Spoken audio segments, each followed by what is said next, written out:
Hi guys, இந்த வீடியோவில் female கேட்டோட spaying சர்ஜரிக்கான காஸ்ட்டை தான் நான் பிரேக் டவுன் பண்ண போகிறேன்.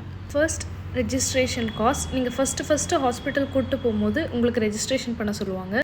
அதோட காஸ்ட் பார்த்தீங்கன்னா 200 வரும். நெக்ஸ்ட்டு உங்களுக்கு ஒரு டேட் கொடுத்து பிளட் செக்கப்புக்கு வர சொல்லுவாங்க. அன்றைக்கி பிளட் சாம்பிள் கலெக்ட் பண்ணுவாங்க. அதோட காஸ்ட்டு 300 வரும். பிளட் செக்கப் முடிஞ்சதும் உங்களுக்கு ஒரு டேட் கொடுப்பாங்க. அதுதான் சர்ஜரி டேட்டு. சர்ஜரி டேட் அன்றைக்கி வந்தீங்கன்னா நீங்கள் அகெயின் 200 ருபீஸ் கொடுத்து உங்களோட விசிட்டிங்கை ரெனியூ பண்ணுற மாதிரி இருக்கும். நெக்ஸ்ட்டு வந்து சர்ஜரி காஸ்ட்டு. அது எவ்வளோன்னு பார்த்தீங்கன்னா ஃபீமேல் கேட்டுக்கு 1500 மேல் கேட்டுக்கு 500 ஆகும். அதுக்கப்புறம் பார்த்தீங்கன்னா சர்ஜரிக்கு தேவையான மெட்டீரியல்ஸ்லாம் நம்ம தான் வாங்கி கொடுக்கணும். அதை அவங்க லிஸ்ட் கொடுத்துருவாங்க, அதை வாங்கணும். அதோட காஸ்ட் ஒரு 700 வரும். ஒன்ஸ் சர்ஜரி முடிஞ்ச பிறகு உங்களுக்கு மெடிசின்ஸ் எழுதி கொடுப்பாங்க. அந்த மெடிசின்ஸ் வாங்குறதுக்கு எப்படியும் உங்களுக்கு ஒரு 550 ருபீஸ் ஆகிடும். ஓவரால் சர்ஜரி காஸ்ட் எவ்வளோன்னு பார்த்தீங்கன்னா ஃபீமேல் கேட்டாக இருந்தால் அரௌண்ட் 3500 to 3700 ஆகலாம். மேல் கேட்டாக இருந்தால் 2500 to 2700 ஆகலாம். இதில் ஒரு 100 or 200 கொஞ்சம் எக்ஸ்ட்ரா ஒரு கம்மியாக இருக்கலாம்.